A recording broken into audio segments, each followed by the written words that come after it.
주세요. 하겠습니다. 하나, 둘, 셋. 안녕하세요. 여갈못 갱생 프로젝트이자 저희 퇴사 프로젝트인 찌라시 한국사의 김재환. 이정우입니다. 예. 지난주에 제가 몸이 좀 아파서 한 주 쉬었는데 저희가 뭐 시대의 여잡이나 불금쇼 같은 인기 프로가 아니라서 애타게 기다리는 분들은 없으셨지만 그래도 구독자 수가 무려 46명입니다. 야, 엄청납니다. 신기하지 않습니까? 저희는 누가 듣나 했는데 아, 듣긴 그러니까. 듣네요. 네. 제 지인들을 안 들어요. 그러니까요. 오히려 지인들이 안 듣는다는. 심지어 와이프도 안 듣는데 구독자 수가 46명이고 그러게요. 예, 제가 업데이트를 하면 그 보신 분들 구독을 네. 안 눌러도 네. 들으신 분들 숫자를 확인할 수가 있는데 네. 매회 평균 140명 정도 들으시고 역시. 에피소드가 재밌었던 네. 그 제목 그렇죠. 자극적인 소현세자 암살 아주, 미스테리 네, 아주. 극한 직업 네. 광해군 이복 동생으로 살아가기 이런 네. 경우에는 조회수가 400회 500회가 역시. 넘거든요. 이게 제가 좀 팟빵에 좀 관심이 있어서 이렇게 찾아봤는데 조금 듣다가 말면 카운팅이 안 되더라고요. 아, 그렇다 하더라고요. 예. 네. 이렇게 된 거는 어느 정도 좀 듣다가 그러게. 멈췄다는 분들도 계시고 네. 예. 댓글도 많이 달렸더라고요, 보니까. 댓글. 그래서 아주 진심 어린 댓글도 많이 달려서. 예, 댓글 되게 구걸했더니 그러니까요. 예, 정우님 네. 친구분 커피 아, 양에 예, 보이시니까 맞습니다. 참 고맙습니다. 네. 총 댓글이 9개인데 그분이 2개를 그러니까요. 무려 2개씩이나. 예. 네.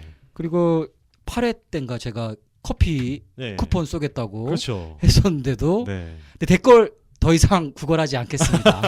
지금 그거 나오는 거 아닌가요? 네. 아니 들어주시는 것만도 되게 고맙고 그렇죠. 그래도 아무튼 한 주 쉬었었지만 네. 이거 제가 그리고 지난 시간에 말씀드렸는지 모르겠는데 저희 방송이 설민석 한국사 팟캐스트보다 순위가 높습니다. 아, 그렇습니까? 네. 야. 설민석 씨가 3년 전에 15회 했다가 그만두신 네. 3년 전에 아, 더 네. 이상 하지 않는 네, 쉬고 있는 사이에. 네. 네. 설민석 씨가 이렇게 유명해지기 그러게요. 전에 팟캐스트를 하셨더라고요. 네. 혹시 이 얘기를 듣고 다시 하지 않을까요? 설민석 씨 제가 들은 얘기로는 네. 경기도 쪽에는 그 출장 나가실 시간도 없으시더라고요. 아. 강연료를 뭐 엄청나게 많이 그렇죠. 줘도 그러시겠죠. 예, 팟캐스트 따위는 지금 안 보고 계시니까 아, 다행입니다. 아주 다행입니다. 이때 어떻게 한번 해봐야 되는데 네. 아 그리고 오늘 저희가 또 미모의 여성 게스트분을 한번 모셨는데 셀프 소개 한번 듣고 시작하겠습니다. 아, 네, 안녕하세요. 저는 이유미라고 하고요. 한량이 꾸민 평범한 직장인입니다. 한량이 반갑습니다. 있군요. 아, 네. 한량. 포인트가 한량이네요. 네, 여자분이 한량이 꾸미기 그러니까요. 쉽지 않은데 네. 직장은 직장인이시잖아요, 그죠? 그래서 네. 평생 노비로 살고 있는데 네. 언젠간 한량이 될 거라는 꿈을 가지고 저희하고 네. 마인드가 비슷한데요. 네. 아주. 저희 퇴사가 꿈인데. 그러니까요. 네. 퇴사는 하기에는 돈이 없기 때문에 일단 노비로 살아야 될 것 같고 언젠가는 한량이 될 거라고 꿈꾸고 있습니다. 그 한량을 구체적으로 이렇게 그리고 있는 한량의 생활 이런 게 어떤 거죠? 돈 많은 백수죠. 아, 정말. 근데 그러려면 일단 돈이 베이스가 돼야 되니까 그렇죠. 일단 돈을 모아야죠. 그러니까 대사는 못 하고 그렇습니다. 월급으로 한량 꿈은 크게 가지라고. 네. 그렇죠, 그렇죠. 뭐 조만간입니까? 아니면 뭐 좀 먼 미래? 뭐 100세 인생인데 아, 그 네, 전에 100세 언제 한번 맞아. 이룰 순 있겠죠. 네. 인생 한 방이니까. 그렇죠. 인생 한 네, 방이니까. 맞습니다. 어찌 될지 모릅니다. 네. 네. 아, 저기 오늘 테니스 혹시 예, 저도 네, 소식만 정현 선수. 봤습니다. 예. 실검만 봤어요. 아, 네.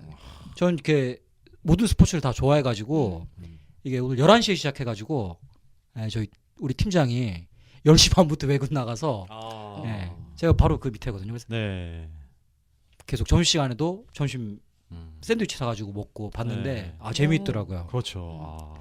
그리고 그래서 지금 너무 춥고 집 앞에 그 테니스장이 있어서 3월부터 테니스 레슨을 한번 신청을 바로 해볼까. 시동 거나요? 오. 네. 아. 아니 그 예전부터 좀 테니스에 약간 관심이 있었는데 아, 원래부터. 물론 사라포바 때문에 아. 관심이 생기긴 했지만 예, 테니스가 좀 재밌을 것 같고 정혜원 네. 선수가 또 이렇게 너무 잘하니까 음. 조코비치를 이기고 막 세계적인 선수를 이겼으니까 예, 그래서 테니스 레슨을 한번 네. 생각 중에 있습니다. 네. 작가님 그 관절 조심하시고요. 아 예.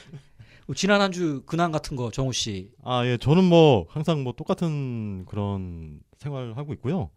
뭐 얼마 전에 저기 회사 감사를 받았는데 아주 무사히 잘 넘어가서 앞으로 당분간 아주 순탄하게 아주 아무 걱정 없이 잘 일을 할 수 있을 것 같습니다. 네. 아 일주일 만에 끝난 건가요, 감사? 네, 뭐 원래 2주인데 뭐 한 번 쓱 오더니 뭐 잘 돼 있다, 뭐 볼 거 없다, 그냥 가겠다 해가지고 그냥 아주 감사히 안녕하십시오 하고 그냥 보냈죠. 네. 아 감사 첫날 나왔다고 막 되게 짜증내고 네, 저한테 막 아, 걱정 많이 네, 하셨잖아요. 거의 잠도 안 올 뻔했는데 음. 그냥 뭐 아주 너무 싱겁게 끝나서 혹시 이 말 이거 듣지 않겠죠? 감사해서 네. 하여튼간 뭐 잘 끝나서 아주 마음 편히 지내고 있습니다. 네. 유미 씨는 뭐 지난주에 특이할 만한 지난주는 아니고 주말에 제가 원래 드라마를 좀 좋아하는데 슬기로운 깜빵 생활 이제 끝났잖아요. 시청률이잖아. 그래가지고, 네, 그래가지고 그걸 이제 정주행을 주말에 하다가 7회까지인가 보고 월요일부터 이제 하얀 거탑을 또 리마스터. 하얀 거탑. 네, 제가 또 예전에 거탑 페인이었는데 김명민 진짜 그러게요. 두근두근하면서 이틀째 밥 보고 있는데 너무 재밌어요. 또 재밌습니까? 다시 봐도 재밌어요. 진짜. 그 MBC가 파업 때문에 찍어놓은 그러니까요. 드라마가 없어서 네, 한다고 그렇죠. 하더라고요. 네, 그렇다 하더라고요. 맞아요. 네. 그 슬기로운 깜빵 생활에 그 주인공이 전 안 봐서 모르는데 전직 야구 선수였다가 깜빵 들어온 사람 그 네. 남자분이 주인공인가요? 네, 맞아요. 그분이 주인공인데 나머지 조연들도 비중이 좀 커가지고 솔직히 조연들 인기가 더 많은 이런 말 해도 되나? 네. 조연들이 근데 그분이 잘생기고 그런진 않잖아요. 그죠? 아니요, 연기파죠, 그분. 그분 저도 여기 나올 때는 몰랐었는데 나중에 이제 보면서 찾아보니까 다른 드라마에서 되게 많이 나오셨더라고요. 그 육룡이 나르샤 거기서 또 보셨어요 혹시? 듣기만 했습니다. 네. 성님의 막 이런. 유아인 나왔던. 네, 맞아요. 유아인 거기서 나왔어요. 이제 좀 임팩트 있는 역할로 나오셨다고. 전 왜 그 슬기로운 깜빵 때 그 주인공 얘기를 물었냐면 와이프는 이제 이 방송을 안 들으니까 이게 어떻게 전 여친이 이렇게 카톡이 있었는데 갑자기 그분이 그 주인공 분이랑 나랑 똑같이 생겼다고. 어느 날 사진을 보내왔더라고요. 네. 그 며칠. 그래서 전 사진까지. 깜빵생활 안 보고 있었는데 네. 오빠랑 되게 닮았다. 그래서 봤더니 이게 닮았습니까? 잘생기진 않았더라고요. 보니까. 아니 유미 씨, 잘생겼어요. 유미 씨 별 얘기가 없는 거 보니까.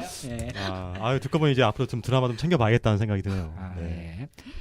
자, 그럼 이상으로 아무도 궁금해하지 않았던 우리들만의 근황 토크를 마치고 본격적으로 시동 한번 걸어보겠습니다. 오늘은 우리에게 암행어사로 너무나 잘 알려진 박문수에 대한 썰을 풀어볼까 합니다. 사실 비밀인데 이분 또라이였습니다. 기독교 입장에서는 또라이였습니다. 근데 백성들 입장에서는 그들에게 꼭 필요한 또라이였죠. 네, 그 작가님, 그 박문수 하면 제일 먼저 떠오르는 게 그 제가 어릴 적에 보았던 드라마가 기억에 남는데요. 그 특히 이정길 씨가 연기한 박문수가 떠오르게 됩니다. 여기서 또 제 나이가 나오네요. 네. 물론 뭐 자세한 이야기는 떠오르진 않지만 그분의 연기했던 기억은 나는데요. 드라마로 제작될 정도로 재미있는 일화가 많았다는 얘기인데 어떤 일화들이 있었나요?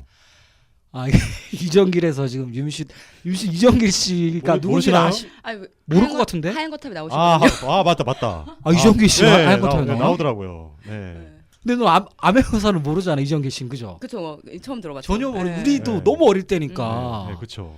상도랑 막 그 이면식 씨가 네, 맞습니다. 저 이정길 씨의 그렇죠. 그 몸종 같이 네. 나왔는데 그렇죠.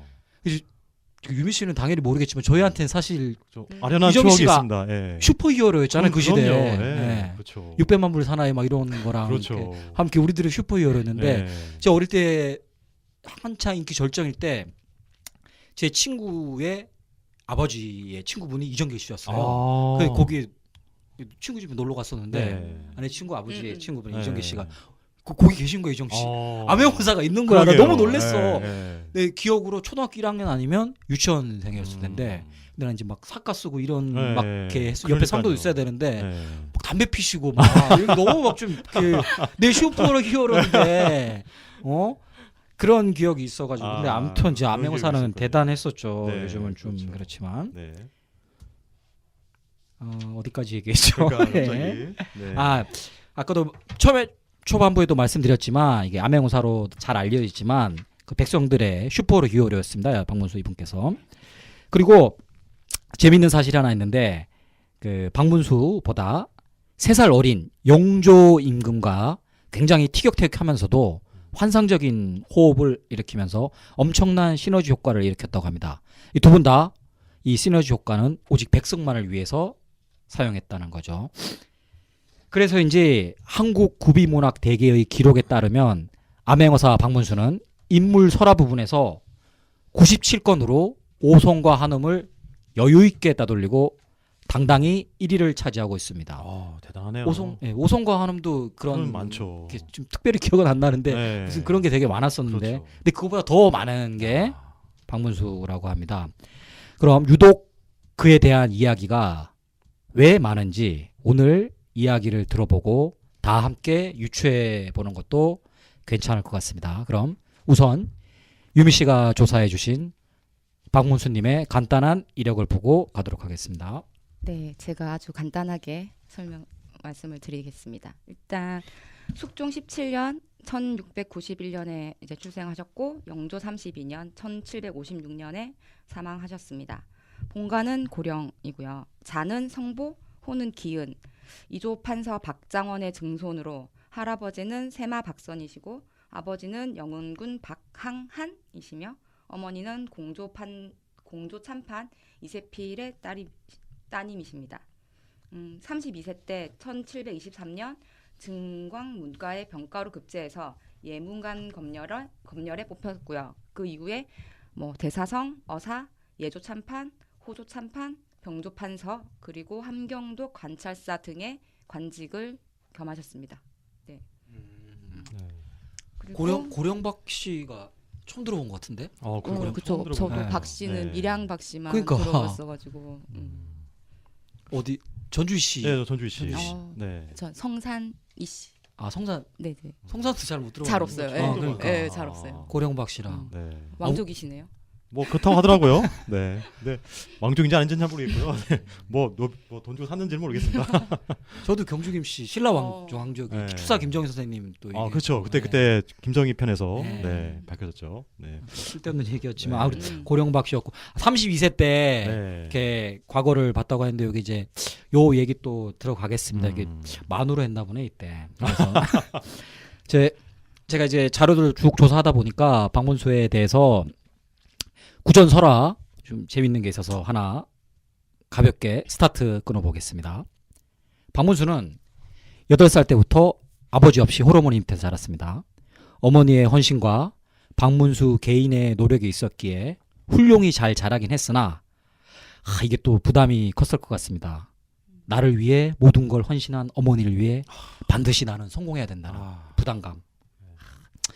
저도 장남으로서 네, 둘 다 장남이잖아요. 그렇죠. 그 시골에 네. 계신 어머니, 맞습니다.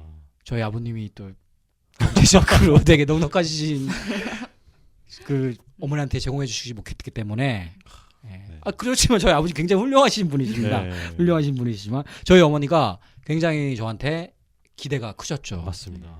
그래서 어사 박문수가 되지 못했지만 이런 그 부담감 같은 거는 제가 충분히 느낄 수 있습니다. 예, 그렇죠. 그래서 아까 유민 씨가 말씀한 대로 박문수는 만 32세, 33세가 되던 해에 과거를 보러 떠날 때 이 부담감이 말도 못했을 것 같습니다. 최고조였을 것 같습니다. 예. 네. 이런 아들의 부담감을 그의 어머니도 눈치채고 있었습니다. 문수야, 이 애미는 너 뒷바라지 하는 것이 하나도 힘들지 않다. 그러니 재수에 대한 두려움으로 시험을 망치지 말아라. 객관적인 이 실력이 월등히 장원급제할 실력이 아닌 것은 너도 알고 나도 아는 일이다. 그냥 딱 준비한 것만큼만 보여주고 오도록 해라. 이 어머니의 팩트 폭력이 장난이 아닙니다.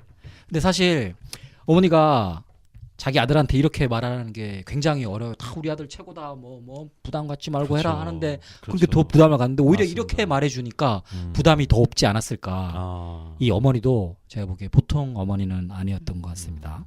근데 이 어머니가 더 하실 말씀이 남아있는 것 같아요. 뒤끝이 약간 있으시네요. 네. 네. 다만 한양으로 가는 길에 안성에 있는 칠장사에 꼭 들르도록 하여라. 칠장사 나한전은 큰돈 들이지 않아도 우리 같은 서민들의 소원을 곧잘 들어준다고 하더구나. 여기 이 애미가 정성으로 빚은 찹쌀 유가를 백팩에 챙겨 넣어줄 테니 반드시 합격 기도를 올리도록 하여라. 예, 제가 그 찌라시 한국사 글 자체가 좀 재밌게 쓰려고 백팩 뭐 이런 걸 넣어서 그렇지 정말로 찹쌀 유가가 이게 탁탁 달라붙는 게 박문수 어머니 때부터 시작됐다고 하더라고요. 그렇군요. 그리고 실장사도 실제로 지금도 계속 그렇고 아니, 박문수는 홀어머니의 간곡한 부탁을 수행했습니다. 그 덕에 합격을 한 건지는 모르겠지만 칠장사는 오늘날에도 수능 시즌이 되면 전국에서 몰려드는 학부모들로 인산인해를 이루고 있다고 합니다. 심지어 요 칠장사 뒤쪽에는 박문수 길이라고 있다고 하는데 우리 지금 뭐 수원의 박지성 길 정도가 아니고 그냥 좁은 시골 길인데 예, 사진을 보니까 그런 길이 있다고 하더라고요. 아, 그렇군요. 그 여기 말고 또 수능 때 되면 막 네. 몰려드는 데가 대구 어디지? 그 팔공산? 팔공산? 그 팔공산인가? 팔공산 유명하죠. 갑바위인가? 대구. 예. 갑바위랑 또 뭐 어디 아는 데 없나? 글쎄요, 저희 수능 세대가 아니라서 그러니까 유미 씨가 놀라네. 네, 저희는 학교고사 마지막 네, 세대입니다. 네, 예, 아. 예. 근데 요즘도 가죠. 수능도. 그렇죠. 뭐 아유, TV 나오면 TV에 나오지 아니, 않습니까? 그러니까 어머니들 네, 가고 할 그럼요. 거 아니야. 그렇죠. 그- 유명한 사찰 같은데 많이 가죠. 예. 뭐 어쨌거나 역시 그 예나 지금이나 자식의 성공을 바라는 어머니들의 지극정성이 느껴지네요. 그 칠장사에 들러서 기도를 한 후에 한양으로 가는 길에 뭔가 일이 있을 것 같은 예감이 드는데요. 예, 그 예전 한양으로 과거 시험을 보러 가는 길은 산을 넘고 강을 건너고 들판을 가로지르는 국토 대장정이었습니다. 이래서 서울에 살아야 되나 봐. 그러니까요. 홈코트 네. 어드밴티지야. 이거 지방 살면 너무 시험 보러 가는 자체가 너무 어려운 고행에 가다가 짐 맞아요. 빠지게 될 것 같아요. 박문수가 칠장사에 들러 공양을 한 후 다시 한양으로 향하던 어느 날 구글 지도가 없어서였는지 그는 그만 길을 잃고 산중에서 잠을 청하게 되었습니다. 산중의 밤은 순식간에 주위를 암흑으로 만들어 버렸습니다. 박문수는 겁이 나기도 했지만 우선 지친 몸을 나무에 기대고 한숨을 돌리고 있었습니다. 바로 그때 흰 소복을 입은 여인이 두벅두벅 걸어왔습니다. 아이고, 내가 배가 고프고 어둠에 놀라 정신이 혼미해져서 헛것이 보이는구나. 정신 차리자 문수야. 어머니를 생각해서라도 내가 여기서 귀신에 홀릴 수는 없는 노릇이다. 그런데 가까이서 보니 소복 입은 여인은 귀신이 아니라 한 미모의 여인이었습니다. 헌데 뭔가 좀 기분 나쁜 어두운 기운이 실린 그런 미인이었습니다. 표정도 없고 말투에 감정도 실리지 않은 채 그 여인이 박문수에게 두벅두벅 다가와 먼저 말을 걸었습니다. 보아하니 한양으로 과거를 보러 가시다 로스트 하신 것 같은데 저희 집으로 가시지요. 여기서 이러다가는 시험 보시기 전에 산 짐승의 먹이가 되기 십상입니다. 그녀의 기묘한 분위기에 압도되기도 했지만 박문수는 일단 숙식 해결 및 생명 보존의 본능에 따라 그녀 집으로 함께 향했습니다. 하지만 그녀를 따라가는 내내 그는 몹시 불안하고 음침한 기분을 떨칠 수가 없었습니다. 저기 헌데 소복을 입으신 걸 보니 집안에 상이 났나 봅니다. 네, 제 서방님이 오늘 그만. 외동아들이고 시부모님도 경황이 없어서 제가 잠시 급한 일을 처리하고 돌아가는 길이었습니다. 아, 네. 참으로 기묘한 일이로고 어찌하여 이 여인의 눈에는 슬픔이 전혀 담겨 있지 않구나. 부금실이 좋지 않았나? 상가집에 도착한 박문수는 눈치껏 요기도 하고 내일 새벽에 떠날 요량으로 구석진 자리를 찾아 쪽잠을 청했습니다. 그런데 허기진 상태에서 급하게 먹은 음식 때문이었는지 새벽에 배가 아파 잠에서 깨어 볼일을 보러 나왔는데 그는 그만 충격적인 장면과 마주하게 되었습니다. 밤이 깊어서인지 웬만한 사람들은 모두 잠들었구나. 우리 어머님은 오늘 새벽도 장독대에 냉수 올려놓고 내 합격을 기원하시겠지. 아휴, 이번에 찰떡같이 붙어야 할 텐데. 어? 아니 저런. 박문수가 본 것은 자기를 이 집으로 데려온 여인과 외간 남자가 손을 맞잡고 뭔가 끈적끈적한 대화를 주고받으며 만연의 악마와 같은 미소를 짓고 있는 모습이었습니다. 이런 어쩐지 저 여인의 분위기가 내 묘하다 생각했다. 남편이 죽은 날 새벽에 외간 남자와 손을 잡고 있다. 이건 필시 치정살인이구나. 이런 부정한 집에 더 이상 머무를 수는 없지. 박문수는 서둘러 짐을 챙겨 새벽의 산속을 홀로 걷기 시작했습니다. 그런데 잠시 후 뒤에서 누군가 자기를 맹렬히 쫓고 있는 강렬한 느낌적인 느낌을 받았습니다. 혹시 아까 그 여인의 내연남이 내가 눈치챈 것을 알고 나를 뒤쫓아오는 것이 아닌가? 아까 보니 팔척 장신에 완전히 통뼈던데. 이거 어쩐다. 차라리 귀신이라면 나을 일이로다. 나리! 걔 잠깐 서보시오! 난 아무것도 보지 못했소이다. 정말이오. 어허, 아니 무슨 죄를 지은 것도 아닌데 왜 그리 다 급히 달아나십니까? 저는 다만 잠시 나리와 대화나 좀. 야심한 밤에 남자끼리 무슨 대화를 한단 말이오. 그리고 미안하지만 그 얼굴 좀 너무 들이대지 마시오. 나리, 저는 사실 오늘 상가집에 죽은 자의 원혼이옵니다. 한마디로 귀신입니다. 제가 너무나 억울하여 이렇게 나리께 부탁을 드리러 왔습니다. 나리가 아까 보신 것처럼 제 처는 외간 남자와 정을 통한 후 저를 계획적으로 살해해야 했습니다. 저는 너무나 억울하여 저성으로 가지 못하고 집 주위를 이리 맴돌고 있었습니다. 네. 님 사정은 알겠으나 내가 지금 당장 어찌 할 수가 없소이다. 대단히 미안하오나 일단 나를 무사히 돌려주면 내가 필히 님의 민원을 해결해 주리다. 나리의 사정을 아주 잘 알고 있습니다. 그래서 나리를 도와드리려고 하는 겁니다. 지금 나리 실력으로는 과거에 급제할 가능성이 매우 낮습니다. 그러니 제가 이번에 과거에 나올 기출문제들을 이렇게 준비해왔습니다. 이 족보만 집중해서 보시면 합격은 따놓은 당사입니다. 대신 제 덕에 합격하시면 반드시 제 원한을 풀어주셔야 합니다. 듣고 보니 그 참으로 운명 같은 일이 벌어진 거네요. 저런 귀신이라면 무섭지만 뭐 반가워할 것도 같은데 아무튼 뭐 급제에 성공했나요? 성공해서 그 원한을 풀었는지도 궁금합니다. 예. 이게 저희가 방송 횟수를 거듭할수록 네. 연기가 좀 나아진 것 같아요. 일찍 예. 저도 사실 하면서 제가 말하면서 약간 좀 나아진 것 같은 기분을 받아서. 약간이 아니고 굉장히 나아졌습니다. 예. 지금 장난이 아닙니다. 예. 역시 예. 노력하면 다 되는군요. 그러니까 지금 유미 씨가 미모는 굉장히 뛰어나지만 연기력이 좀 저희보다 네. 딸려가지고 제가 처음 방송했을 때 그 느낌 그대로 보이는 말씀드립니다. 라디오로 예. 했어야 되는데 이거 그러니까요. 아쉽습니다. 지금 유미 씨가 약간 저희의 네. 그 압도적인 연기력에 기가 좀 죽어 있는 그렇죠. 것 같은데 네. 아무튼 지금 연기 지금 굉장히 잘 나온 것 아유, 같아서 감사합니다. 예. 네. 만족스럽고요. 네. 아무튼 다시 얘기로 돌아가서 귀신 덕분인지 실장사 기도빨이 좋았던 건지 박문수는 합격을 합니다. 그리고 이 집을 찾아가서 부인과 내연남을 홍군형을 내줬다고 합니다. 박문수의 합격은 귀신이나 기도 덕분이 아니고 혹시 실력이 뛰어났기 때문 아닌가요? 이게 좀 그렇게 보기는 좀 아까운 게 이 박문수 어사 박문수도 저처럼 주의식 교육이랑 좀 안 받았던 것 같아. 그렇군요. 네. 이게 꼭 그 국가고시 이런 걸 잘해야지 훌륭한 사람이 되는 건 아니잖아요. 그렇죠. 네. 이게 기록에 보면 아까 유미 씨가 말씀하신 네. 대로 과거 이름 뭐 있었는데 네. 아무튼 그 시험에서 전체 합격자 41명 중에 음. 20위권에서 30위에 더 가까운 20위권의 성적으로 음. 합격을 했다고 합니다. 딱 중간 했네요. 네. 네. 어머니 말씀이 맞았던 것 같아요. 그러니까요. 네.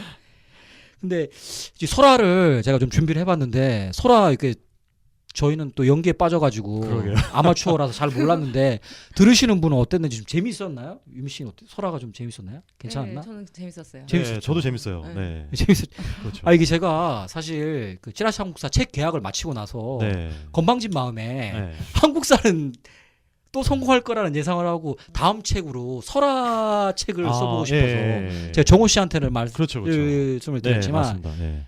그리고 제가 요때 요 당시에 인문학 강의를 갔었는데 그 한국의 설화나 그 신화에 대한 교수님이 말씀을 하시면서 그 헐리우드는 한국의 설화나 신화에 주목을 할 필요가 있다.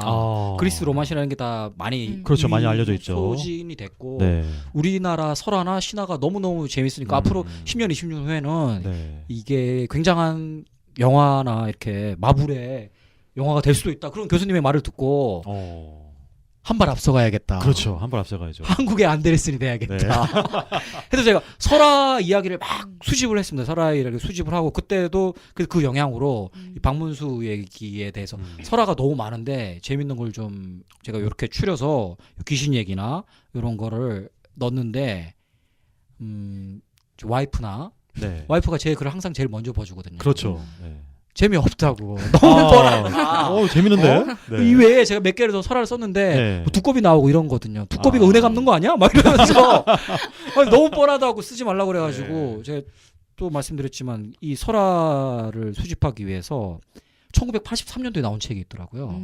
그 책도 1950년도에 그분 성함을 까먹었는데 그분이 전국을 돌면서 한국의 설화를 모은 책이에요. 네. 그게 1950년 나온 책 당연히 없고 그 50년도에 나온 책을 30년 후에 지금 없어진 출판사에서 편집을 해서 다시 모았는데 그 책이 중고로 네. 된 책을 80년에 나온 책이니까 40년이 넘은 책이잖아요. 그러게요.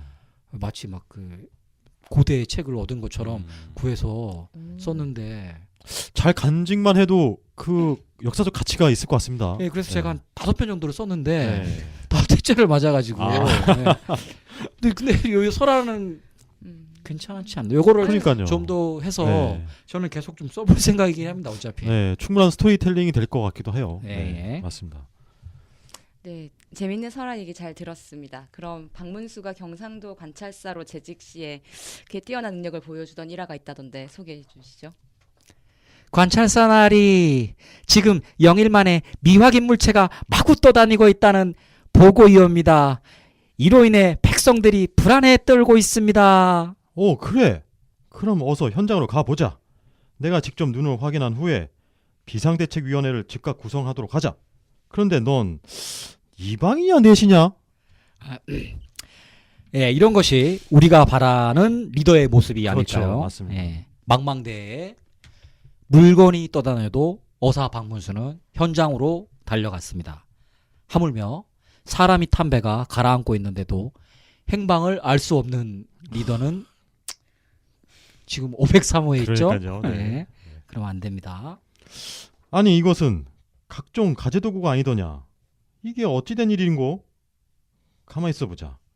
조류와 바람의 방향을 살펴보니 옳거니 이것은 필시 지금 함경도 지방에 홍수가 난 것이다. 지금 당장 함경도 지방에 쌀 3,000석을 보내도록 하라. 아니 근데 내가 왜 진짜 이방을 내시톤으로 했? 이방은 그게 아니잖아요, 그죠?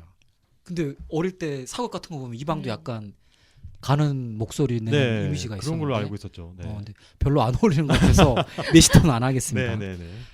저기 나리 방금 내리신 지시사항을 이행하기 위해서는 우선 두 가지의 큰 문제를 해결해야 됩니다. 첫째, 나리가 대단한 분인 건 알겠지만 소위는 당최 여기 경상도 영일만에 떠다니는 집안 살림과 가재도를 보고 함경도에 물난리가 났다는 나리의 추리를 이해할 수가 없습니다. 납득이 안 갑니다. 나리가 전우치급의 도사도 아니고 셜록급의 추리력을 가지고 계신 것도 아니지 않습니까? 둘째, 관할의 문제가 있습니다.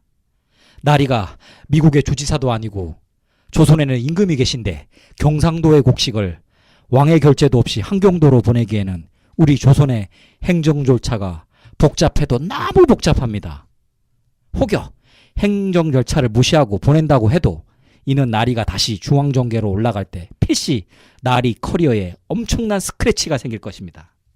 그러니 일단 상부에 보고나 하시고 가만히 뒷짐지고 나라에서 시키는 일이나 하시는 게 상책인 줄 아래요. 네 이놈! 문책을 당해도 내가 당할 것이니 너는 당장 그 불경한 주둥아리를 닥치거라. 지금 출발한다 해도 함경도에 곡식이 도착하면 이미 많은 사람들이 굶어 죽었을 것이다. 우선 백성을 살려야 한다. 사람이 먼저다 이놈아.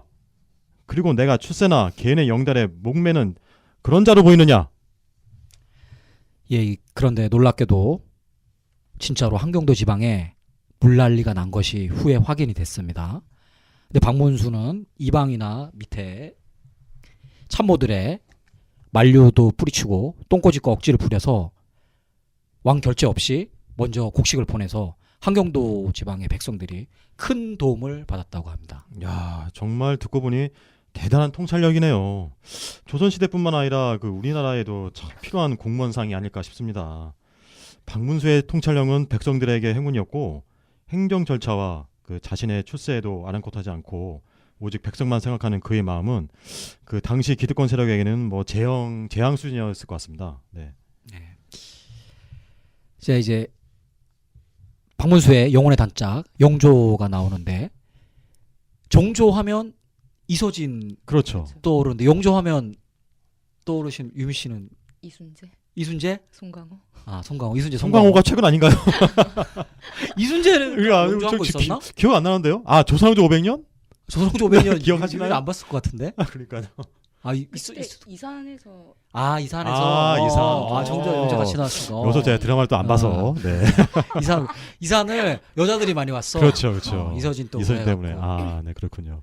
저도 그 영화 저는 이산을 안 봐서 그런지 네. 정조하면 왠지 송강호가 떠오르고 네. 제가 또 이 자료를 준비하면서 보니까 네. 송강호가 딱인 것 같더라고요. 음. 아, 그러게요. 네. 조선 그 조상조 500년 세대이기 때문에. 네. 자, 아무튼 영조 집권 6년 차인 1729년 조선에는 극심한 가뭄과 자연재해로 인하여 굶어 죽는 사람이 속출하고 심지어 시체를 먹는다는 소문까지 나돌고 있었습니다. 이때 박문수가 기상천외한 법안을 발의하고 그가 발의한 법안은 문무백관의 압도적인 반대에 부딪힙니다. 조선시대에는 여성 장관이나 참모가 당연히 없었지만 있었으면 어땠을까 하는 작은 바람에 저희가 또 페미니스트잖아요. 그렇죠. 네. 네. 하는 바람에 여성 대감이 등장하십니다. 그러니 역사적 고정을 따지시기보다 과거에 이랬으면 여성 장관이 미리 나왔으면 어땠을까? 네, 하는 네. 바람에서 얘기를 이어가 보겠습니다. 주상전하, 지금 온 나라에 가뭄이 들어 굶어 죽는 백성의 수가 헤아릴 수 없다고 하옵니다. 이는 임금의 덕이 모자라 백성이 고스란히 피해를 보고 있다고 사료되옵니다. 박문수 저자가 지금 감히 언한전이라고. 에헤, 그 참 그만들 하시오. 당사자 앞에 두고 무안하게 쓰리. 이보시오, 박대감. 나도 내 덕이 부족한 건 알고 있소. 그래서 하루가 멀다 하고 온정성을 다하여 기호제를 지내고 있지 않소. 그 너무 심하게 타박 마시고 좀 더 현실적인 대책을 내놓아 보시오. 주상전하, 지금은 국가 비상사태옵니다. 우선 당장 전하의 특수활동비부터 50% 삭감하시고 장차관 이와 국회의원들의 월급을 자진 삭감하도록 하여 백성들을 구휼하는 재원으로 사용하는 법안을 발의하는 바이옵니다. 주상전하, 지금 박문수 저자가 짓거리는 말은 광란한 잠꼬대일 뿐만 아니라 속되고 패려스러운 말입니다. 이런 씹장생. 어허, 그 참 내가 그래도 왕인데 욕은 하지 말라니까. 저 또라이 저거. 네, 황공하옵니다. 지금 나라가 이 모양 이 꼴에 민생에 공고한 것은 전하의 덕이 부족함이 아니라 바로 사대부가 염치가 없기 때문입니다. 저를 포함하여 모든 대신들의 녹봉을 삭감하여 죽어가는 백성들을 살리옵소서. 예, 아까 그 여성 장관께서 말씀하신 중에 광란한 잠꼬대일 뿐만 아니라 속되고 패려스러운 말입니다. 이런 부분이 있었잖아요. 네, 요거랑 그 박문수가 말한 사대부가 염치가 없다. 왕의 덕이 부족하다.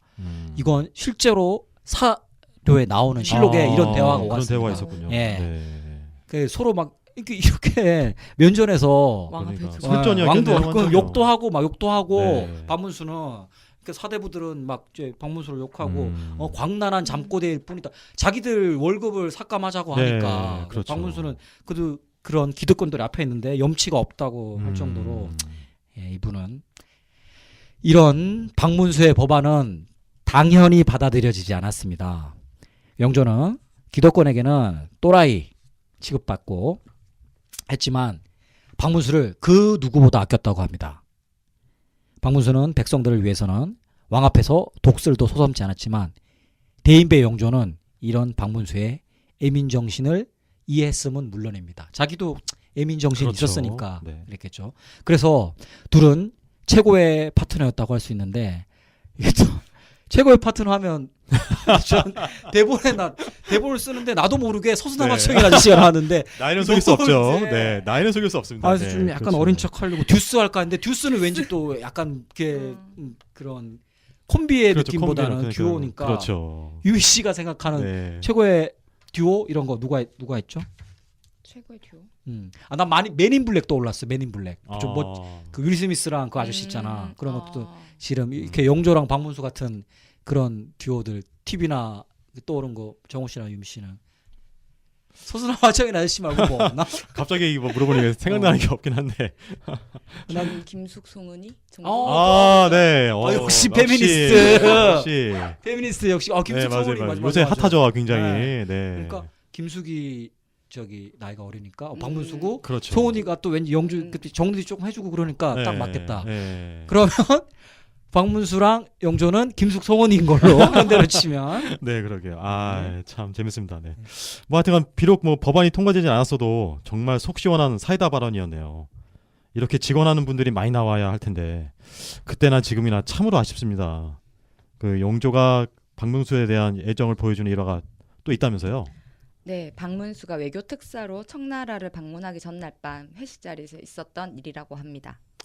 아유 참 나라 내부 일만 해도 머리가 아픈데 외교 문제까지 겹치니 참으로 왕노릇하기 힘들구만. 아이고 과인은 그저 하늘의 모든 것을 맡길 수밖에 없소이다. 전하, 한나라의 왕으로서 어찌 그런 무책임한 멘트를 하시옵니까? 군주가 어찌 자신을 돌보지 않고 하늘만 올려보고 계십니까? 어허, 저자가 보자 하니 임금님을 보자기로 하나. 이렇게 싸한 분위기 속에서 회식을 마친 후에 영조는 박문수의 말에 발끈하여 영조 편을 들었던 신하를 따로 불러서 이렇게 말했다고 합니다. 그 박대감은 나에게 쓸데없는 아분하지 말고 백성들 민생에나 신경 좀 더 쓰시오. 박문수 그자가 아니면 감히 누가 나한테 그런 말을 하겠소. 그런 자가 많을수록 나라가 잘 굴러가는 법이요. 요것도 실제 사료에 있었답니다. 그 가기 전에 이게 또 더 강대국을 만나야 되니까 그렇죠. 스트레스를 많이 받았어요. 받겠죠. 그래서 네. 이게 그때 분위기가 그랬답니다. 영조가 약간 나 너무 힘들다. 나 좀 위로 좀 해줘. 이런 식으로 이렇게 한탄 비슷하게 했는데 네. 당연히 대신들은 뭐그 그렇겠죠. 왕이셔 그렇겠죠. 했겠죠. 근데 네. 이 박문수는 왕이 지금 그런 거 할 소리냐. 그러냐, 그럴 그렇죠. 때가 아니다 지금. 네. 더 분발해라 이런 그렇죠. 식으로 네. 정말 이제 대단한 분이신 것 같습니다. 아, 네. 하여튼간 뭐 그 왕의 그 신하네요. 두 분 다 그 사이다를 참 좋아하시나 봅니다. 뭐 듣는 저도 뭐 속 시원하긴 한데요. 이 두 분이 뭐 사치근절에도 또 환상의 호흡을 보였다고요? 이보시오 곽대감. 내 건강의 비결이 궁금하지 않으시오?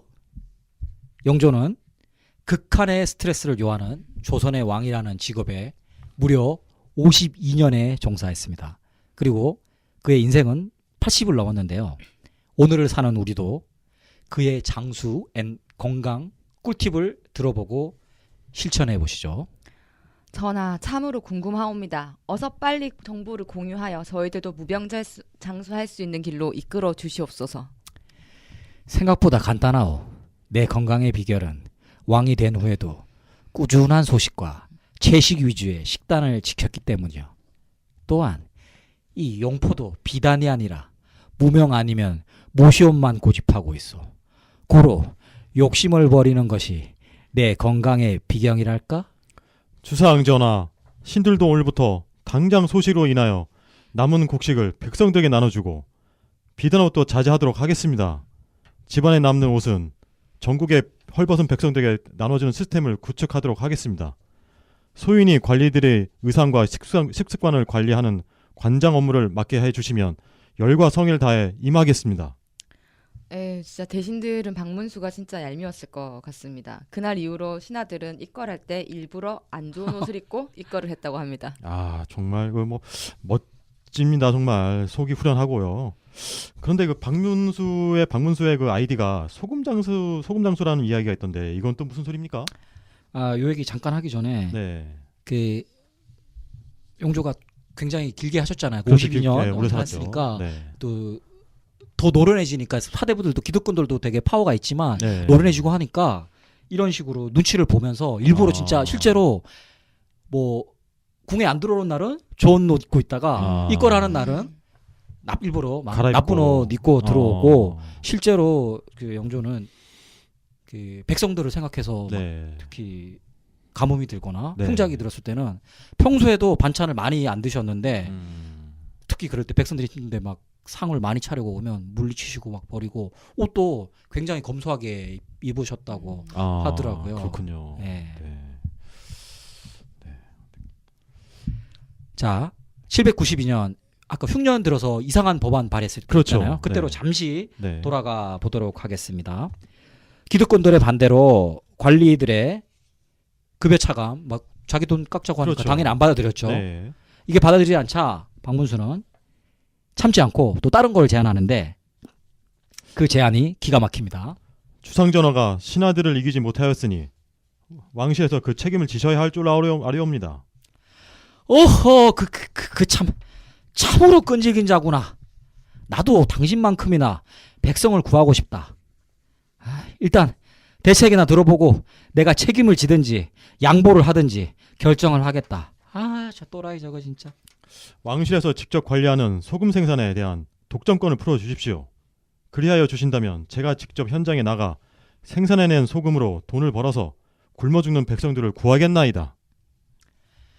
예, 이 소금은 무기나 마찬가지였습니다. 그렇죠. 옛날에는. 당시에는 아주 소중했죠. 네. 제 광개토 대왕 글을 준비하면서 또 소금이 나왔었는데 그때는 더 귀했잖아요. 귀했죠. 네. 이 광개토 대왕은 사실 그 도전에 대한 응전을 했었지 막 그 일본처럼 막 뭐 어떤 개인 이익을 위해서나 이런 걸 위해서 막 징기스칸은 막 그렇죠. 무고한 이민족이라도 죽이고 네. 하지 않으셨는데 몇 번 안 나간 전쟁이 있었는데 그 소금을 구하기 위해서 나갔었습니다. 네. 그 정도로 이제 소금이 중요했고 그래서 조선 시대에는 소금을 나라에서 관리를 했습니다. 생산과 네. 이 자체를 엄격하게 다 관리를 하고 있었는데 그 재산을 그래서 이게 국내의 왕족들이 네. 요거를 좀 독차지하고 있었는데 음. 박문소가 백성들이 힘드니까 요걸 좀 풀어달라는 그런 얘기인 거죠. 네. 근데 이게 사실 기득권을 놓기가 쉽지가 않은데 당연히 그러겠죠. 그렇죠. 박문수가 되니까 지금 보시면 알겠지만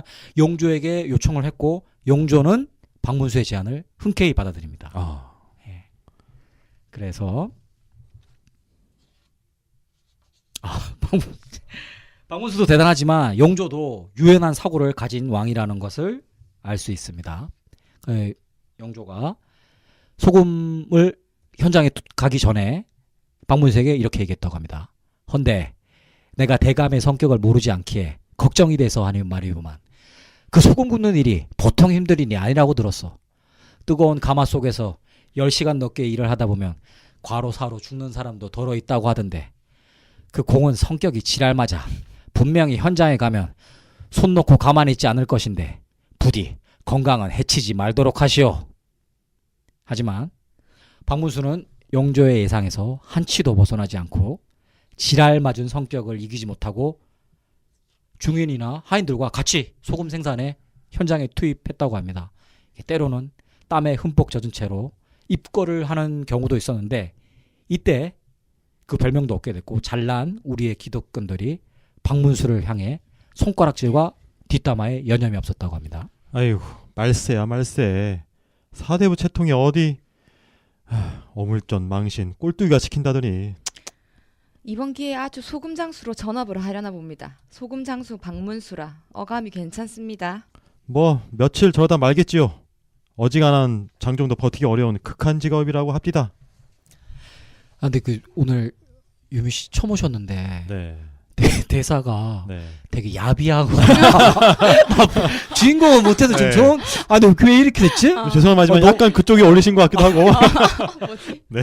작가님한테 제가 그런 이미지로 이게 그런 게 아닌데 지금 하다 보니까 네. 다음 대사 유미가 나올 차례 오니까 하는데 되게 나쁜 것만 나와갖고 네. 일단 다음번에 굉장히 괜찮은 걸로 그러게요. 준비해서 다시 한번 좀. 속성에 맞는 걸 찾아가야죠. 네. 네. 박문수는 이렇게 기득권의 비웃음과 예상을 뒤집고 오직 애민 정신으로 버티며 6개월 만에 소금 3만 석 생산에 성공했습니다. 진심으로 열정을 다한 박문수와 현장의 직원들은 서로 얼싸안고 기쁨의 눈물을 흘렸다고 합니다. 이게 그럴 것 같아요, 진짜. 그러니까요. 뭐 어떤 그 뭐 컴퓨터나 이런 문서 작업을 해서 네. 끝내는 프로젝트 3개월 만에 끝내는 프로젝트도 되게 그렇지만 땀 흘려서 하는 그러니까요. 공동 작업을 하고 나면 되게 기분이 더 좋잖아요. 맞습니다. 예. 그리고 박문수께서 또 가만히 안 있고 지랄 그렇죠. 맞은 성격 따라 같이 일하고 나니까 더 기쁨이 컸을 것 같아요. 네. 그렇죠. 그래서 또 일반 기득권이랑 다릅니다. 이 돈을 생긴 돈을 갖고 쌀을 사가지고 한 푼도 착복하지 않고 전국의 위급한 지역에 네. 보급을 했다고 합니다. 어. 그 뭐 이런 막 뭐 특수활동비나 이런 것도 없는 돈도 막 뽑아가지고 그러게요. 막 쇼핑하는 그 사람들도 있는데 네. 이분은 그냥 자기가 고생해서 다 해가지고 한 푼도 착복 안 하고 그냥 다 한 거죠. 그럼 뭐 이 소식을 들은 뭐 영혼 그의 영혼의 짝꿍 영조는 뭐 한마디 했을 것 같은데요. 어이구 저 지독한 인간. 내 저 인간이 반드시 해낼 줄 알았다. 저 고지식한 인간 따로 챙길 것 하나도 없이 오직 열정페이로 6개월을 버텼을 터. 내 이원에 연락해서 보약이나 한 재 지어 보내거라. 아 진짜 두 남자의 브로맨스가 멋진 폭발입니다. 이 일 외에도 또 박문수가 병역의 폐해에 대해서도 직언을 했다고 하던데 이 이야기도 좀 들려주세요.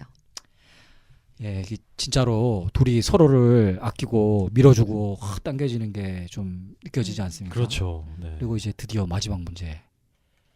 한국 현대사회에서도 병역 문제는 잘못 건들면 국민적인 아이돌도 17년째 못 들어오고 있나? 그렇죠. 17년 된, 곧 17년 됐다고 그러더라고요. 네, 그렇죠. 그리고 유력한 대선 후보도 아들이 군대 백면제 되면 대선도 안 되는 게 엄청난 많죠. 거잖아요. 예. 그럼요. 네. 이때도 병역 문제가 매우 심각했습니다. 영조시대에는 16세에서 60세까지 남자는 병역 대신 군포 도피를 내야 됩니다. 그러니까 우리도 제대하고 나서 예비군 하고도 뭐 이렇게 아직 병역이 그렇죠. 안 끝나듯이. 네. 근데 이때 16세에서 60세까지 매년 1년에 군포 도피를 내야 되는 겁니다. 근데 양반은 제외입니다. 그러겠죠 또. 네. 왜냐고요? 지나가는 한 양반 나리의 이야기를 들어보겠습니다. 어허, 무엄하도다. 어딜 양반이 천한 것들과 함께 책임을 진단 말이냐. 우리는 오직 권리만 가질 뿐이다. 신분도 실력이다. 내 부모를 탓하거나 개 돼지들아. 아 이게 정말 열받는 게 뒤로 빼먹다가 걸려도 뭐 예를 들어 4대강 뭐 강을 파서 이렇게 하고 이렇게도 걸려도 되게 열받는데 그러니까요. 이거 대놓고서 군포는 양반은 안 낸다는 게 너무 충격적이지 않습니까? 당시의 시대상을 알 수 있을 네. 것 같습니다. 네. 이게 우리 또 연말정산 시즌이 다가오니까 우리는 직딩들은 다 유리지갑이잖아요. 그렇죠. 근데 재벌들은 세금도 이게 뭐 말하면 뭐 하겠습니까? 네. 이 병역 문제가 진짜 돈으로 해야 되는데 백성들이 무슨 돈이 있어 지금. 그러니까요. 근데 양반들은 병역이 면제였다는 겁니다. 기록을 찾아보니까 생업을 일체 중단하고 온 식구가 밤새 풀 가동하면 10일 정도 아무것도 안 하고 그것만 하면 군포 한 피를 짤 수 있었다고 합니다. 근데 한 가구에 아버지와 아들 2명이면 총 6필. 그럼 1년 중에 2달 정도를 온 가족이 매달려야 돼요. 네. 근데 뭐 농한기에 농사 없을 때 2달 정도 하면 온 가족이 하면 할 수 있지 않나. 아버지랑 아들 하나 이렇게 생각할 수 있는데 이때 조선시대죠. 아버지랑 아들 하나만 있는 게 아이들이 많잖아. 그렇죠. 그래도 더 많거든. 이걸 사람 숫자가 더 많아지니까 이게 결코 쉬운 일이 아니에요. 근데 말입니다. 문제는 이 양반들의 욕심에 의해서 백성들의 군포 할당량이 걷잡을 수 없이 커지기 시작했습니다. 탄간오리들이 부당 이득을 아까 말씀드렸죠. 16세에서 60세까지만 하면 되잖아요. 60세가 넘어가면 군포를 안 내도 돼. 할아버지는. 네. 근데 60세가 넘어가도 군포로 징수를 해. 아. 지자체에서. 갓난아기한테도. 16세가 아니고 돌 지난 애들한테도 군포를 내라고 하는 거예요. 그거를 나라에도 바치지만 이제 중간 이 관리 애들이 네. 착복을 하는 착복하는 거지. 거죠. 그렇죠. 진짜 욕이 막 졸라 나옵니다. 그러니까요. 이 온 식구가 군포 짜는데 매달리면 소는 누가 키우고 농사는 누가 짓냐고. 그렇죠. 이 군포에 의한 폐해가 얼마나 심했는지 이 납기일이 되면 막 달달 볶는 거야 이제 애들이. 막 아까 그러겠죠, 내시 같은 당연히. 이방들이 그렇죠. 와가지고 그 납기일을 못 맞추면 네. 가족들이 야반 도주를 아우 저라도 그럴 것 같아요. 네. 네. 야반 도주를 하고 그렇죠. 더 지랄 맞은 게 지난밤에 철순네 5식구가 야반 도주를 하잖아요. 그럼 옆집 사는 영인네가 철순네 군포까지 책임을 져야 돼. 이게 씨발 북조선이야? 어? 이게 5호 담당제도 아니고. 그러게요. 아 근데 5호 담당제 나와서 얘긴데 걔들 지금 사법부에서 판사도 거점 판사 해가지고 네, 서로 막 그렇게 또 감시하는 거지. 감시했다면서요. 네. 북한 되게 싫어하는데 그러니까요. 걔들. 아니 근데 왜 진짜 북한 방식을 우리가 할 줄이야 진짜. 참. 그러니까 네. 요즘 시대가 변한 게 없구만 아무튼. 그러게요. 그래서 이게 군포의 폐해가 옆집이 도망가나 안 나. 저 집에 아, 만약에 내가 보고 정훈네가 납기일을 못 맞출 것 같아. 그러니까. 근데 납기일은 내일이야. 네. 쟤네 도망가나 안 가나 내가 막 감시해야 지켜봐야 되죠. 돼. 그렇죠. 감시해야 되죠. 이게 가족끼리 이게 뭐가 되는 거야. 아, 그리고 이때 이게 농한기 아니고 농번기에도 그렇지만 이때는 막 또 수시로 백성들을 토목공사 같은 거 하면 나라에서 그냥 막 불러내는 거야. 그렇죠. 대가 없이 또 군포하려고 그러죠. 이거 하려고 하면 병역 문제가 지금 장난이 아니었어요. 네. 생활은 말도 못하게 궁핍해지고 힘들었습니다. 이게 사람 사는 세상이 아니야, 씨발. 백성 안 하고 싶어. 김기춘의 수첩이 지금 벌써 이때 실현됐어. 아, 제가 좀 흥분했네. 네. 아 진짜 해도 너무 하는데 작가님이 찰진 욕이 안 나올 수가 없는 상황입니다. 왠지 우리의 슈퍼히어로 박문수가 나올 타이밍 같은데요. 주상전하, 군주가 백성을 위한 정치를 해야 하듯이 백성들도 나라를 위한 책임을 지어야 합니다. 헌데 자금 현실은 그렇지가 않습니다. 백성들은 양반들은 이중국적자로 죄송합니다. 조선의 국적을 포기한 자들입니까? 어찌하여 60평대에 살면서 위장전입을 일삼는 양반들은 군포를 내지 않고 전월세, 노후대책도 없는 하루하루를 살아가는 백성들만 죽으라고 군포를 내야 합니까? 이에 신은 신분과 상관없이 각 호당 포를 내자는 호포론을 강력히 주장하는 바입니다. 야, 연기가 들면 뭐해. 왜 이렇게 보복되게 그러니까요. 중요한 말이잖아. 이거 죄송합니다. 멋있게 써야지. 길어가지고. 진짜 연기는 늘었는데 보복되면 네. 어떡해. 이거 되게 지금 아까 우리가 막 되게 절정까지 치달았었는데 그러게. 네가 여기서 제가 멋있는 목소리로 했어야 뒤끝이 되는데. 없네요. 제가 뒤끝이 너무 없네요. 진짜 편집 안 되는 거 알잖아. 우리. 이게 막 그 불공평하거나 불합리한 일이 아니잖아. 얘들 이렇게 주장이 똑같이라도 내자는 거야. 내가 그렇죠. 네. 양반 보고 더 많이 내자는 것도 아니고 똑같이 내자는 그런 주장을 한 게 박문수가 이게 또라이입니까? 아니잖아요. 그죠? 그렇죠. 박문수가 영적 아바타입니까? 아니잖아요, 이거. 어떻게 됐겠습니까? 이 박문수의 이 법안이 재벌과 검찰 아닙니다. 재벌 우리 또 광고 들어올 수도 있는데 혹시라도 잘 되면 재벌과 검찰이 아니고 양반 사회에서 난리가 났습니다. 그렇겠죠. 나이아가라 폭포처럼 쏟아지는 상소와 날마다 이어지는 집회로 정상적인 국정 운영이 불가능할 정도였습니다. 박문수 잡아가라고. 박문수 말도 안 된다고. 영조도 이런 폐해를 당연히 알고는 있었습니다. 근데 기득권이 워낙 세게 나오니까 그렇죠. 세게 나오죠. 양반은 물이 못 낸다 이렇게 하는 게 영조도 알고 있었어요. 하지만 검찰과 자꾸 왜 이러지? 양반 세력의 개혁이 쉬운 일이 아니잖아요. 그렇죠. 박문수 대단합니다. 혼자 기득권 세력에 맞서서 영조에게 계속적으로 결단을 촉구했습니다. 수상전하, 그러니까 제 말은 수상전하 제 말도 좀. 양쪽 다 시끄럽다. 그만 짖어라. 너희들이 보기에는 반상의 구별이 있으나 내가 보기에는 모두가 나의 백성이다. 고로 양쪽의 의견을 반씩 수용해서 양반이 군포를 내지 않으니 백성들에게 군포를 1년에 한 포만 받도록 하겠다. 주상전하 그리하면 국가의 세수가 절반으로 줄어들게 되는데 참으로 걱정입니다. 에이 시끄럽다. 곽대감은 당장 그 요망한 주동아리 닥치시오.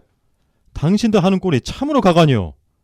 주상전하, 이런 미봉책으로는 우리 백성들의 삶의 질은 전혀 개선되지 않습니다. 양반세 X새끼야 또 모두 군포를 내게 하면 세수가 줄어들지 않고 백성들의 삶도 나아지는 일석이조의 효과가 나올 것입니다. 신의 주장이 받아들이지 않으면 저는 주상전하와 함께할 수 없습니다. 충주 목사로 내려가겠습니다. 여기서 잠깐 정리를 하면, 그러니까 16세에서 60세까지 1년에 군포를 두 필씩 냈었는데 그렇죠. 양반은 안 내죠. 그렇죠. 그러니까 박문수는 똑같이 내자. 네. 양반 사실 더 많지, 더 많이 내자는 것도 아니고 네. 백성이 두 필 내니까 양반도 두 필 내자고 했는데 기득권들이 난리가 난 거죠. 그렇죠. 막 계속 상서를 올리고 해서 네. 이제 영조 입장에서는 또 얘들 눈치도 봐야 되고 정치를 혼자 하는 게 아니니까 기득권들도 봐야 되니까 그렇죠. 양반은 그건 도저히 내게는 할 수 없는 거예요. 그러니까 백성들까지 깎아준 거예요. 백성들을 네. 깎아주니까 양반들은 그러면 세수가 줄어든다는 거야. 또 그러겠죠. 그럼 세수가 줄어들면 지들이 내면 되지. 그러니까요. 이렇게 좀 요런 절충안을 영조가 내니까 또 막 다혈질 박문수는 못하겠다 이러면 나 지방으로 내려가겠다 막 이런 네. 발언을 했습니다. 요 이야기가 끝난 후에 영조는 박문수를 따로 불러서 이야기를 했다고 합니다. 그거 참 경의 고집도 알아줘야 하오. 이 정도면 병이요 병. 여기까지 했으면 나도 할 만큼 한 거요. 사람이 어느 정도 선에서 타협도 좀 할 줄 알아야지. 이게 정치야. 당신 말이야. 내가 덜컥 죽기라도 하면 어쩔 작정이요. 나나 되니까 당신 같은 또라이랑 일안해주는 거요. 그러니 이번 한 번은만 내 면을 봐서라도 당신이 좀 양보 좀 해주오. 네, 듣고 보니 완전 사이다 콜라 탄산수 발언이네요. 정말 눈물 나도록 시원하고 멋진 말씀입니다. 물론 글을 알아보고 아껴준 영조 또한 대단한 왕이긴 하지만 아무튼 혼자서 이렇게 멋진 발언을 했다고 하니 정말 존경스럽기까지 합니다. 근데 이런 박문수도 자인의 힘은 이기지 못하고 결국 세상을 떠나게 되는데 이때도 아웅다웅 했지만 영혼의 콩비라고 할 수 있는 박문수가 먼저 세상을 떠나자 영조 입장에서는 몹시 서운했을 것 같습니다. 1758년 4월 24일 영조실록에 영조의 넋두리가 기록되었다 하죠.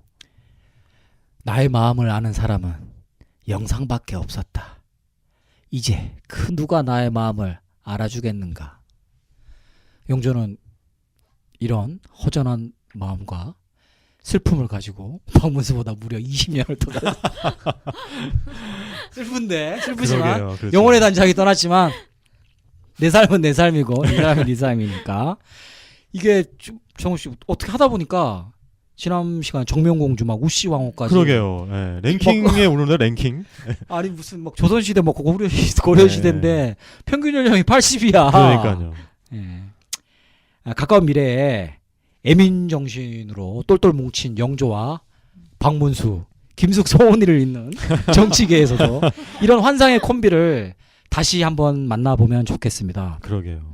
큰 개혁이 일어나서 백성들의 생활이 많이 좋아지지는 못했지만 박문수는 계속 주장하셨지만 저 두 남자가 저 시대에 있어서 백성들은 적어도 마음만은 든든하지 않았을까 하는 생각을 해봤습니다. 네, 저도 그 생각이 이제 당연히 들었고요.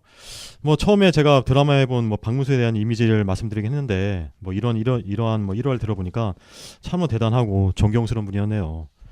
네, 오늘 이야기는 여기까지 마치고요. 각자 이제 의견을 잠깐 나눠보는 시간을 갖도록 하겠습니다. 저는 아까도 이제 쭉 얘기를 하셨긴 했는데 제가 알고 있었던 그런 박문수에 대한 어사 박문수에 대한 이미지가 지방의 관리로 가서 백성들의 고충을 들어주고 해결해주는 그런 내용만 이제 알고 있었는데 이렇게 또 왕과 기득권과의 싸우는 이런 투착에 싸우는 그런 이미지에서 역시 나라를 먼저 생각하는 백성을 먼저 생각하는 그런 마음이 전해지는 것 같아서 참 놀랍고도 좀 재밌는 이야기였던 것 같습니다. 네. 유미 씨는 어땠나요? 네, 저도 솔직히 처음에 너무 많이 떨려가지고 잘하신 거예요. 잘했어. 그럼요. 네, 저도 어사 박문수 딱 했을 때 이제 암행어사라고 생각을 하고 있었었는데 사실 저도 두 사이다 보다 보니까 암행을 행한 적은 거의 없었다고 그러네요. 그냥 유시민 씨도 어사로서만 맞아요. 활동했었다고 그 얘기 들었고 하고 이렇게 설화가 되게 많이 구전되고 있다고도 들었는데 나중에 기회가 되면은 한번 좀 다 찾아보면서 네. 좀 재밌을 것 아마 같습니다. 작가님 많이 찾아주시겠죠? 이거 봐 이러면서 던져주고 그러면 와이프한테 아무래도 유미 씨한테 보내야 되겠어요. 이제 설화 같은.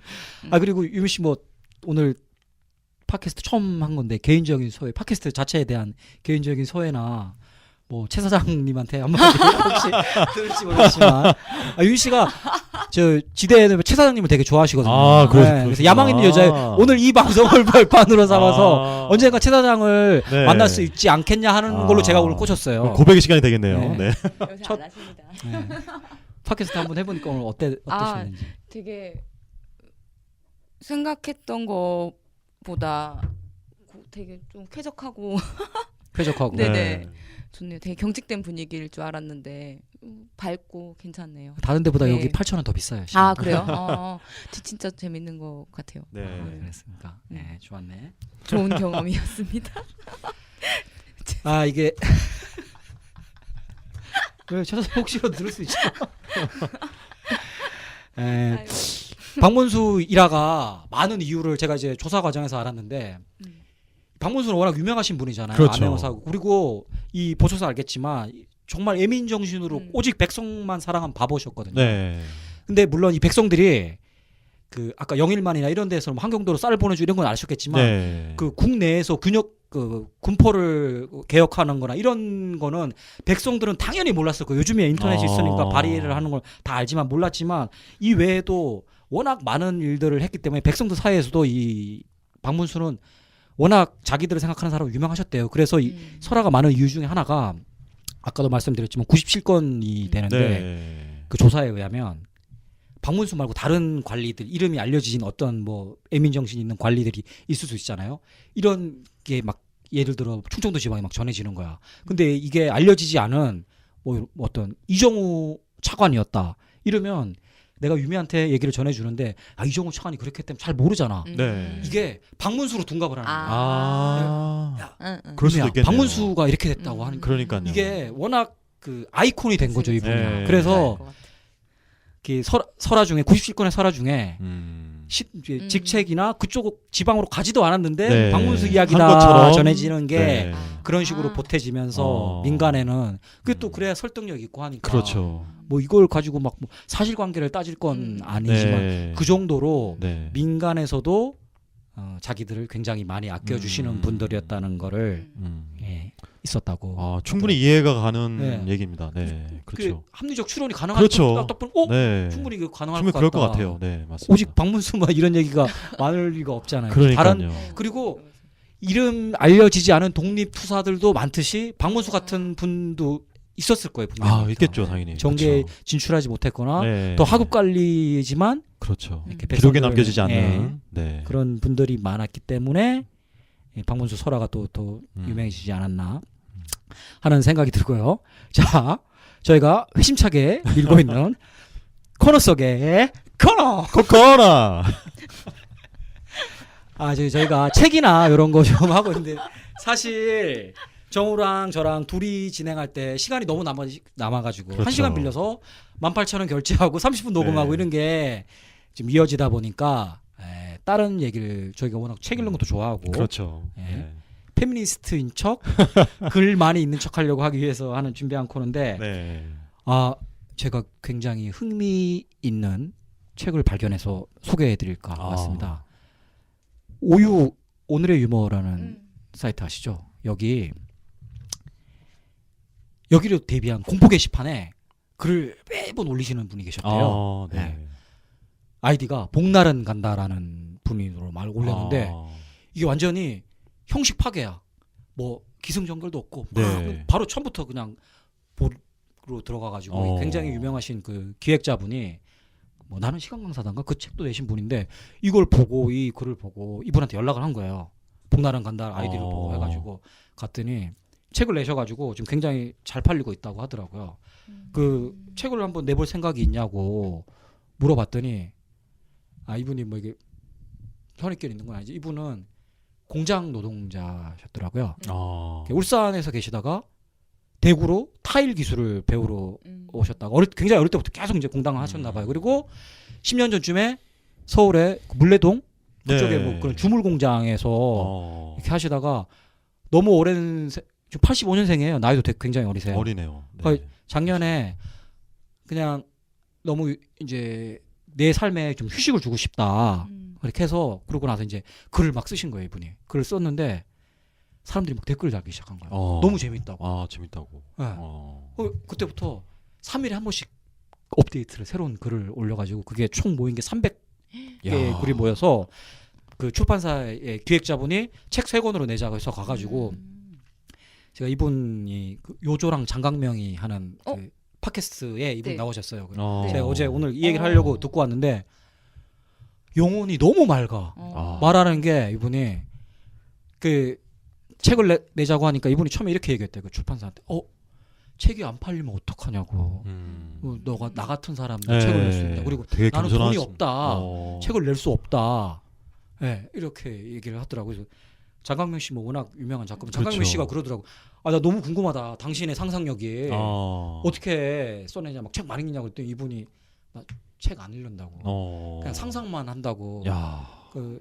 막 말도 너무 지금 일주일에 한 세씩 찍어갖고 벌써 발간 3주 만에 한 3세까지 찍었다고 하시더라고요.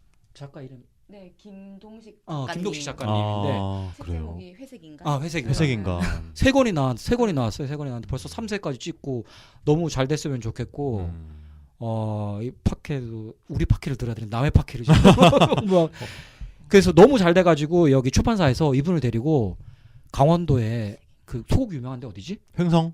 횡성 가서 네. 사장님이 소고기를 사줬는데 1박 2일 이제 MT를 간 거야. 그 출판사랑 이분들이랑 다 갔는데 이 작가분이 자기 여행을 처음 왔다고 태어나서. 그럼 믿기지 않는데요. 그리고 너무 이제 공장에서 일하고 하셨는 그러니까 막 그런 열심히 사셨구나. 근데 이분이 마지막에 그 말씀하시더라고. 저 근데 제가 막 노동자 작가 이미지 굳어질까봐 공장에 일하는 게 자기는 너무 힘이 안 들었대. 왜냐하면 사장님이 너무 좋으시고 다행이네요. 공장에 일거리가 없어가지고 그래서 자기가 막 인터뷰를 많이 하시니까 이런 네. 식으로 막 얘기하니까 막 이 언론에서 막 공장이 힘들 막 이렇게 하는데 그러겠죠. 자기는 아닌데 그게 일도 좋았고 공장이 힘들지 않다. 음. 그냥 일이 힘들어서 그만둔 게 아니고 10년을 몇십 년을 이렇게 달려오다 보니까 힘들었다고. 그래서 이분 책 바로 주문을 했는데 그러셨구나. 이게 막 좀 약간 기괴하기도 한데 철학이 있어요. 철학이. 그래요. 네, 노동의 가치에 대한 그런 것도 있고 이분이 막 글을 배운 게 아니잖아. 글 쓰는 걸 좀 그렇죠. 배운 게 아닌데도 네네네. 그런 철학이 있고 막 그래서 막 그 요조랑 장강민 씨가 그런 막 철학적인 질문을 해도 이분이 막 되게 너무 해맑게 나 그런 거 잘 모른다.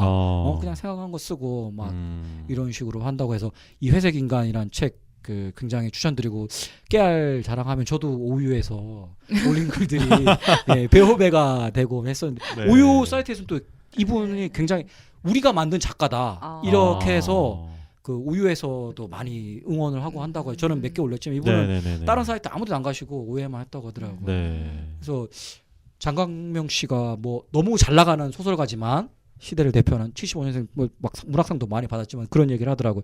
이런 작가들이 더 많이 나왔으면 좋겠다. 꼭 글을 뭐 글 쓰는 걸 배우지 않아도 되니까. 그렇죠. 네. 네.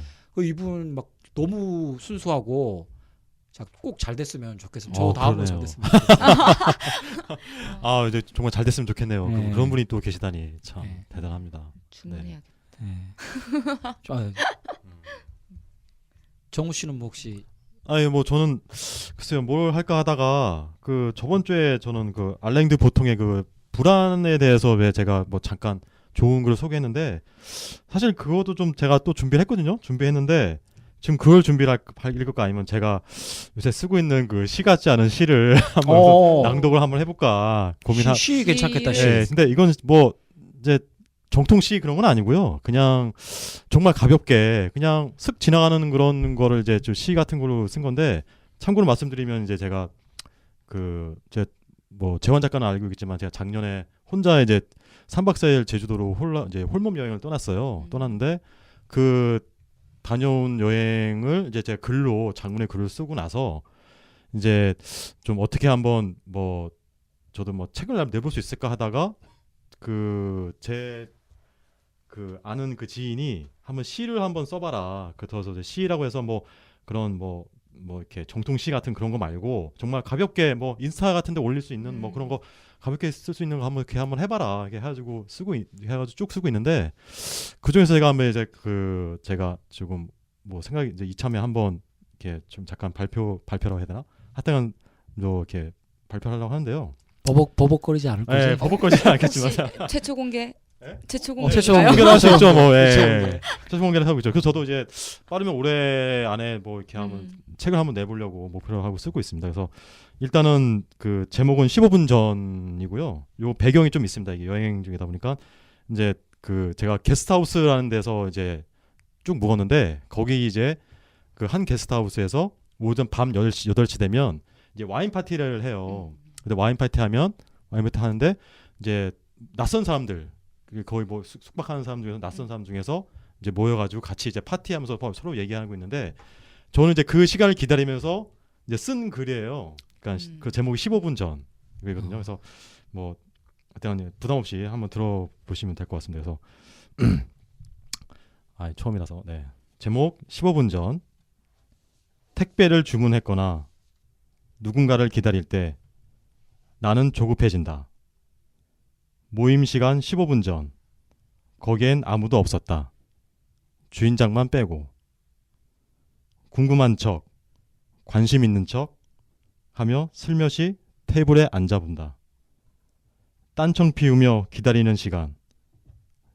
지구라도 한 바퀴 돌 수 있을 것 같다. 이렇게 그냥 가볍게. 네.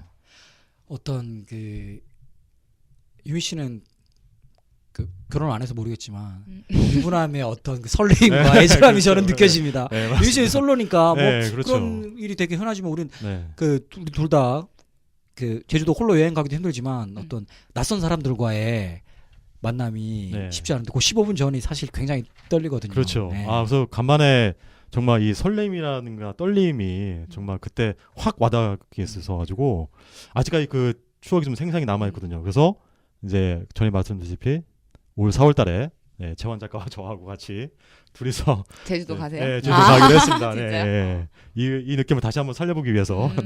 저는 들으면서 되게 막 가슴이 설레고 했는데 유미 씨는 표정이 그냥 뭐지? 아니요. 저 이제 배경을 들었잖아요. 듣고 네. 이제 들으니까 제가 그 로비에 있는 것 같은 그 딱 전경이 펼쳐 되게 뻘쭘한 분위기와 설레임과 뻘쭘한 그 딱 그런 게 느껴졌어요. 그래요? 아유 예. 감사합니다. 네. 게스트하우스 가봤나요, 유미 씨도? 예, 가봤죠. 그 15분 전에 그런 비슷한 뭐 조식 15분 전. 저 15분 전 설레는 시간. 막 설레긴 이러면서. 하겠네요. 그렇죠. 네, 배고픔에 네. 그렇군요. 유미 씨도 뭐 준비한 저는 뭐 요즘 뭐 책 이런 거? 뭐 아무거나 괜찮습니다. 네. 책을 지금 소설을 좀 많이 읽고 있는 편인데 저는 지금 읽고 있는 소설이 좀 재밌어가지고 신간은 아니에요. 신간은 아닌데 그 정세랑 작가님의 피프티 피플이라는 책이거든요. 몰라요. 재밌구나. 네, 그분 책을 그러니까 저는 좀 소설을 볼 때 작가 한 분 보고 괜찮으면은 이제 몰아서 다 보는 보는구나. 스타일 있잖아요. 네. 그래갖고 그 전 작품들 보고 나서 이제 전 거부터 이렇게 내려오다가 이게 제일 최근 건가 아마 그래서 보고 있는데 되게 소재라고 해야 되나? 되게 피풋 말 그대로 50명의 주인공이 나오는 거거든요. 50명이 주인공이 나오면서 그 얘기가 읽다 보면은 다 이제 조각조각 맞춰지는 거예요. 와. 그래서 보다가 그러니까 소제목이 전부 다 그 사람의 이름으로 나오거든요. 이렇게 보다 보면은 이 사람 앞에서 이름이 나 찍다 이러면은 앞에 가서 다시 그거 보면서 또 얘기가 연결되고 이런 식으로 세 개가 쭉 이어지는 거예요. 퍼즐 막 맞춰지면 짜릿짜릿하겠다. 막 네. 깜짝 놀라. 근데 그 되게 짧은 하나의 에피소드가 한 3-4장? 그거 길면 10장 이 정도인데 그 안에서 지하철 제가 출퇴근하면서 보는데 출근하면서 계속 좀 울컥울컥할 때가 많아가지고 막 그러니까- 스릴러 추리 이런 게 아니구나. 예. 그냥 사람 사는 얘기요. 진짜 그냥 일반 일상 얘기인데 뭐 누구한테나 벌어질 수도 있는 일이고 내 얘기가 될 수도 있고 내 주변인들의 얘기가 될 수도 있는데 좀 공감이 많이 되더라고요. 그래서 재밌습니다. 재밌군요. 일단 읽어봐야겠다. 그 전 네. 작품들도 재밌어요. 저도 재밌고. 이분이 저랑 동갑이시더라고요. 진짜? 보는데 그래서 부럽다. 뭐 이러고. 그렇긴 하네요, 진짜. 네. 자, 오늘 정우 씨 날이 갈수록 방송이 알차고 재밌어지는 것 같아요. 그러게요. 그리고 오늘 제가 느끼기에 유미 씨가 연기력은 좀 딸리지만 다른 부분에서 충분히 굉장히 가능성, 네, 충분히 가능성 있습니다. 많이 네, 채워줬어. 그렇죠. 그리고 약간 악역이 잘 어울리는 거. 맞아요. 그러니까 네, 메이야 같은 거, 네. 중반부 정도에는 메이야 같은 거. 좀 이렇게 미안했었는데 네. 악역이 필요할 때는 네. 남녀 성별 구분하지 않고 그러니까요. 유미 씨를 초대하는. 아니 제가 보는 1인 3역이었잖아요. 어머니 역할했고 아, 그- 귀신 네. 그치. 역할했고 이 어. 곽대감 역할 기득권 척 나쁜 기득권. 인자했는데 아, 끝에 네, 이렇게 그러니까. 됐어. 네. 아, 오늘 너무 재밌었고 네, 맞아 네, 재밌었습니다. 배고픈 줄도 몰랐습니다 지금. 예, 그러게요. 네, 이상으로 찌라시 항목사 돌플러스아이 박문수 편을 마치겠습니다. 정우와 제가 퇴사하고 유미 씨가 한량이 되는 그날까지 건강하게 정명공주 영조처럼 우리 오래오래 살아요. 안녕. 끈 거예요? 이제 끝나는 거예요? 요거는 자를 수 있어. 고생하셨습니다. 재밌었어요. 재밌었어요. 말이 너무 빨라가지고. 제가 말이 너무 빨라가지고. 저도 뭐 빨라요. 근데 나는 전에